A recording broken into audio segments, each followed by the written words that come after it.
props to NASCAR and the city for, making it happen. I certainly was pessimistic when it was first announced. I started warming up to it a little bit in the months leading up, but obviously when you see the fans that are walking around here on a Saturday, their excitement of just seeing a NASCAR race car up close, taking pictures. I mean, it kind of is like this is what we were supposed to do here. So I mentioned on the podcast last week that like the sooner we just kind of understand the gravity of the event and not get caught up too much in the on track stuff, I think the better off we're going to be. And certainly we were very optimistic and about today. I certainly didn't like waking up to rain. I thought that really could have changed things for me quite a bit. And hopefully it does not rain tomorrow. But it just was a great day. Probably my single best day at the racetrack in all of my career for sure. Reed Spencer with the NASCAR Wire. You ran your fastest lap, obviously, on the final lap of the day. Was there not much tire fall off? Was it more getting used to the course? And was it an advantage only having to run one lap in the first round? It was, but I messed up the first time. In the final round when I ran the 88.9, I knew that I left a ton of time on the racetrack. And so, I mean, I thought that the competition was going to let me get away with it. But Shane obviously put up a great lap, and I knew that, 3/4 tenths, I could probably go get that in certain areas. And so we did, and I still didn't hit it perfect, but it was, kind of just enough. But the tire fall off, I thought that it's really coming from reps. I think that the tires, if you were optimized and the drivers were perfect machines, it would run fastest on lap one. But it's just the reps is what's getting us a little bit faster. All right, Bob. Bob Hawkers, Fox Sports. Obviously, you're on the pole, but was there anything about the track that you feel like needs to be changed for tomorrow? I thought that Adam, Christopher Bell's crew chief, brought up a really, really good point, and that is coming off the final turn where pit entry is, there's huge barrels there, and with it only being a 40-mile-per-hour corner, we probably don't need those huge barrels. So if you could probably take one of those concrete barriers off the entrance of pit road, because there's no pit stalls for the first 3 stalls anyway, and move those barrels back 20, 25 feet, it would allow us to go through the final corner a little bit faster, so we're not causing a huge stack up with the cars that are pitting and the ones that are not. That's the only thing that I saw. Everything else was kind of what you expected with the course. Your passing zones are gonna be in the first 6 corners, and then after that you just gotta maintain. No, the first 6 corners, is where, so 1, 2, that's where you're going to make the passes. The track gets so narrow after turn 6 that you're not going to do much there. Matt Weaver, sportsnot.com. You mentioned that you had some concerns initially when it was first announced. What were those, and how were those kind of over time removed from your equation? Well, one of the things was, running the simulator and seeing how bumpy it was. It was a mess. But when we came out here and saw all the extra paving that they did for the racetrack, it made it significantly better. So they really did a good job of smoothing out some of the big jumps that we had, down these straightaways. So I think that was one, and certainly, just how tight it is. I think it is a tight racetrack, but it is what it is, and I think it's got 3 to 4 major passing zones that if you can stay close enough, you'll be able to make passes. So I was worried about this thing just going single file, and it is what it that's how you're going to finish. But I think that there's an opportunity if you have a fast car that you can go forward. And typically when a guy like Kimi comes in or Jensen, you guys all say they're great race car drivers, but they don't have experience with the platform, and that's the reason they're behind. But with Shane, he drives a car that's very similar. Can he contend for the win tomorrow? Well, I mean, the biggest thing I noticed is the guy is lightning fast in all the corners. I feel super uncomfortable using that extra 3 inches against the wall. So where the track is the narrowest and where actually you saw, Chase and those guys kind of get into the wall is where he is extremely fast. So he's just got a feel for those barriers and where he's, the car control that he has. And that's his advantage right now is that, we're not used to have to cutting the corners that tight, and he is. And so, it's been impressive what he's done today for sure. All right, we have a couple questions over here. We'll try to get a mic. Go ahead, Kendall.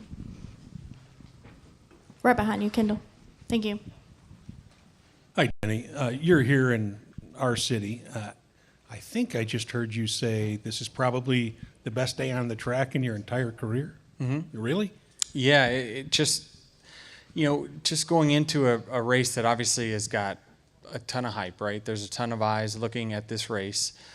Just the overall performance of our team today, from lap one of practice to the last lap of qualifying, we just have been strong on a track that is really tough, and everyone had to learn it at the same rate of speed. No one's got a veteran advantage at this type of racetrack. So it's just a very proud moment for our team to be able to come here on equal footing with everyone and perform as good as they did today. Again, I've never felt like I had more speed in reserve than what I did today. Like, I just knew that, well, I can go get that. If you want me to run 4/10 faster, okay, I feel like there's areas I can go get that. Now, there's risks with it. I think in the race, you're going to have to just back it down slightly to take away, 20, 30% of risk. You're going to be a half a second slower lap, but you're going to take away the risk of, making a huge mistake. And I feel like when you have a car as fast as mine, I'm able to back that up and still run fast enough pace. All right, go ahead, Jordan. Jordan Bianchi, The Athletic. Now that you've kind of seen this here, this proof of concept, would you like to see this idea transposed to other major cities, or is it possible to do that, you think? I mean, I'm sure it's possible for sure. I would like to see, if we do have a street race, you'd like to continue to get momentum in the place that you're at. I think that, with it hopefully being a 3-year thing here, I think that there's a potential to continue to build it up bigger and bigger. And certainly after the trial and error that you have the first year here, there's way more efficiencies that they can gain by doing it the second time around. They're going to understand their timing better, be way more prepared when we get to the racetrack.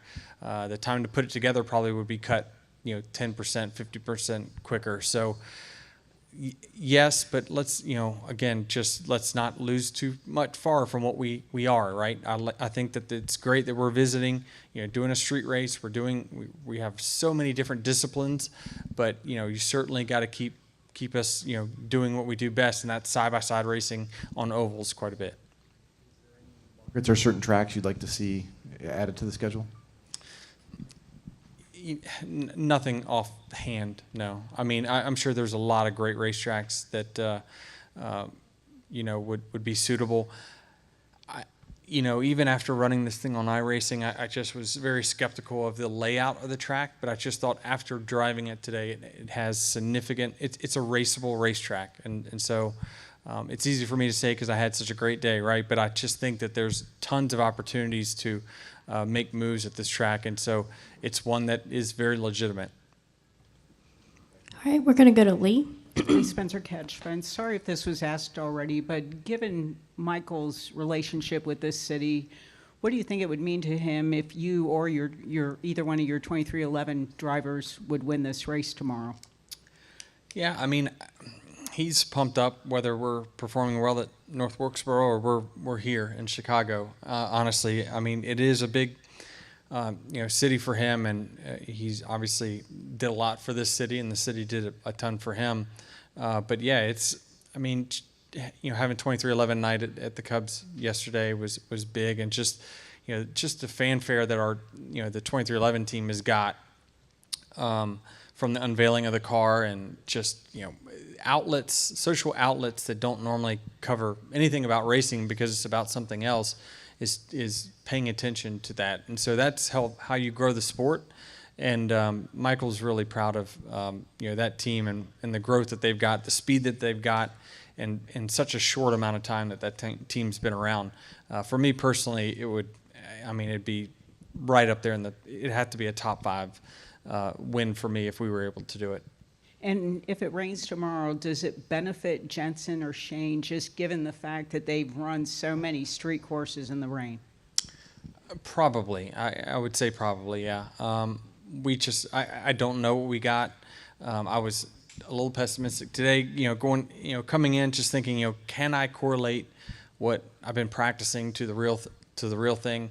Certainly in the rain, I don't feel quite as confident, but we all gotta do it. So we'll see how it goes. All right, we're going to go to Dustin.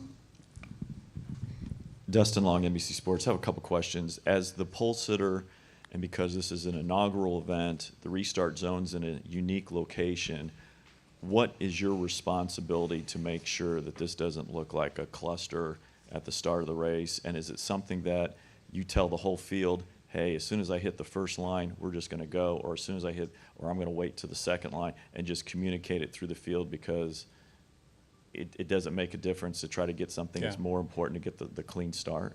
Well, this is the start, right? We definitely made a big shift into the restart zone for the road courses because we have looked kind of bad on some of these late race restarts.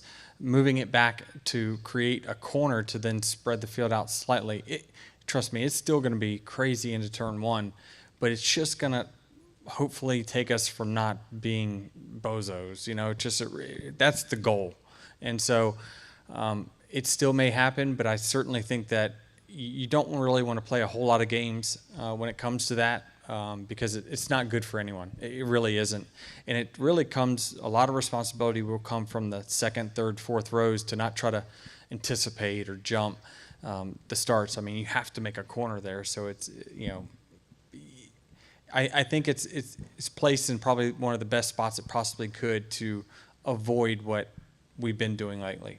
So to group text everybody and say, hey, let's just go at this point and do this. Yeah, I think NASCAR probably would, deliver that message. I'm not sure that they listen much to me. They recognize I hit an open wall at Sonoma all by myself. So. Other thing is the precision that is needed here, and I'm wondering, you are so good at Martinsville where you have to get into a rhythm, and it's not 90-degree corners, but it's certainly tight corners, and you have to do it over and over again. And somebody else, Chris Graythen was talking about, he also felt like there's a mindset of speedway racing in thinking through things even more so here, and obviously you excel at that. Do you feel like those two elements, how they play a role in getting you into this position, not to take away anything from the car, but just how you've run a Martinsville, just how you've run on speedway racing, how this might, whether it helped today or whether it can help tomorrow after 100 laps? I think that it will be, for the guys out there, as mentally grueling as any racetrack that we've got, just simply because I think what Chris is talking about is that there is more speed out there, but the risk to go get it is going to be pushing it. So likely, if you have a chase scenario where you're trying to chase someone down for the lead, they have the lead. They're not going to run the most aggressive line. They're not going to cut the corners as tight as they possibly can. But the guy in second is willing to do it because he's going for it. So it could cause the field to tighten up. The leader will always race a little more conservatively. And so it's just weighing that risk that I think that he thinks that I try to do, and speedway racing and understanding when's the time to push and when's not. All right, Matt Weaver. You're good? Okay. Do we have an additional question on this side? All good? Bob, go ahead. How are both Gibbs and 2311 doing as far as all the changes to the cars for Atlanta? Do you feel like you'll be ready? And have you gotten a chance to maybe dissect those changes a little bit more and any impact they'll have? Yeah, it's certainly harder for a team like 2311 because we're not a manufacturing facility. We don't have a lot of the equipment that JGR has. And certainly, we have to lean on them quite a bit to help us execute those changes. What's the long-term effect of it, though, right? It's, certainly the business model around the car was built around it being super rigid and you never having to replace anything. The softer it is, the more crunchable it is, the more it costs to crash them. And so what happens there, right? That's a cause and effect that we haven't seen quite yet. But luckily we have, a good agreement with JGR for when these things happen to, they have the manpower to help assist us make sure our cars are ready to go on time.